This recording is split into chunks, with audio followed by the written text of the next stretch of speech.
So hey guys, welcome to another video. এর আগের দিন বাজার করতে যাওয়ার সময় তোমরা হয়তো অনেকেই খেয়াল করেছো, আমি কিন্তু একটা সিমুইয়ের প্যাকেট কিনেছিলাম। সিমুই খেতে আমার খুবই ভালো লাগে, কিন্তু কোনোদিনও রান্না করব এরকম সময়ে সুযোগ কিছুই হয়নি।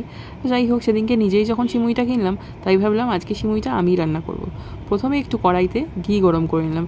মামুনি বলেছিল এটা বোধহয় ঘিতে ভাজা, কিন্তু আমার মনে হলো ঘিতে ভাজা নেই, তাই আমি আরেকবার ঘিতে একটুখানি ভেজে নিয়েছিলাম। তাই কড়াইয়ে দিয়ে দিলাম হরিণঘাটার গাওয়া ঘি, তারপর একটু সিমুইটা ভেজে নিলাম। এবার ফ্লেমটা একটু হাই ছিল বলে নিচটা কিন্তু তাড়াতাড়ি ধরে যাচ্ছিলো। যাই হোক, আমি বুঝতে পারিনি, পরে আবার কমিয়েও দিয়েছিলাম। ভাগ্য ভালো, বেশি কিছুটা জ্বলে যায়নি, অল্পই একটু জ্বলেছিলো, আর ঘিটাও কিন্তু বেশ গরম হয়ে গেছিলো তার জন্য।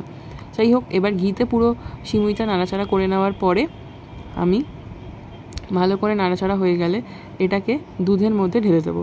দুধটা ওদিকে দেখতেই পাচ্ছ ফুটছে, দুধটা পুরো গরম হয়ে গেলে ওর মধ্যে ঢেলে দেবো, আর এটাকে ভালো করে ঘিতে নাড়াচাড়া করে নিলাম, যাতে কি একটা ভালো সুন্দর খেতে স্বাদে আসে।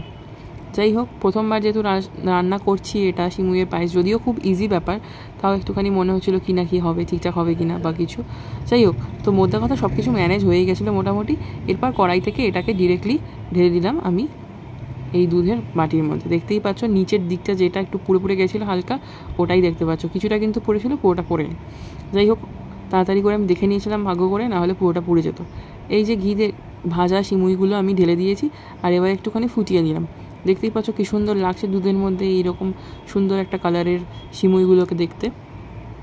আর এইভাবে ফুটে যাওয়ার পরে একটু সিমুই কিন্তু একটু বেশি দুধ লাগে দেখলাম আমি, যা দুধ ছিল আমার কিন্তু লাস্ট অবধি অনেকটা কমই মনে হচ্ছিল। যাই হোক, এরপর একটু কাজু কিশমিশ অ্যাড করে দিলাম, তাও আরেকবার একটু ফুটছে সিমুইটা। বেশিক্ষণ ফোটাতে মামুনি বারণ করেছিল, তাই জন্য আমি একটু কমই ফোটালাম। এরপর হলো মেন ব্যাপার, যেটা ছাড়া সিমুই অসম্পূর্ণ, অর্থাৎ চিনি। চিনিটা বরাবরই আমি একটু সব কিছুতে কম খেতেই ভালোবাসি, তার জন্য একটু আস্তে আস্তেই আমি চিনি দিচ্ছিলাম, একটু করে চিনি মেশাচ্ছিলাম, আর তারপর একটুখানি করে আবার হাতে নিয়ে দেখে তারপর আবার করে চিনি মেশাচ্ছিলাম। একটুতেই দেখলাম পুরো সিমুইটা দুধটা কিন্তু টেনেই নিয়েছে। এই যে এবার একটু টেস্ট করে দেখলাম, না চিনি আরেকটু লাগবে, তাই জন্য আবার কিছুটা চিনি দিলাম। তো এইভাবে আমি কিন্তু স্টেপ বাই স্টেপই চিনি মিশিয়েছিলাম, তাতে আমার একটু সুবিধাই হয়েছে, কেন কি একবারে চিনি বেশি হয়ে গেলে তখন আবার মুশকিল হয়ে যাবে। তো দুধ যেহেতু একটু কমই মনে হচ্ছিলো, তাই জন্য আবার আলাদা করে গুঁড়ো দুধটাকে নিয়ে ওটাকে জলে ফুটিয়ে তারপর এখানে মিক্স করা হলো ভালো করে। তারপর মামুনি আর বললো আর ফুটাস না, তাহলে কিন্তু আবার দুধটা পুরো টেনে যাবে, একবার একটুখানি ফুটার মাত্রই বন্ধ করে দিলাম।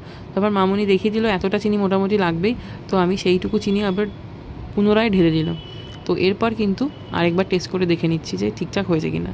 এরপর তো মনে হলো হ্যাঁ ঠিকঠাকই আছে, তারপর চিনি আর বেশি কিছু দিলাম না। তবে মামুনিকে আরেকবার টেস্ট করানোর পর মামুনি বললো যে হ্যাঁ আরেকটু চিনি দিয়ে দে, নাহলে কিন্তু এটা ঠান্ডা হলে কমই লাগবে। তো আরেকবার চিনি নিলাম, মোট 4 বার চিনি লেগেছে গাইস, সিমুইতে এত চিনি লাগে। এরপর একটু কাজু কিশমিশ দিয়ে গার্নিশ করে নিলাম, ব্যাস সিমুই রান্না হয়ে গেল, কমপ্লিট।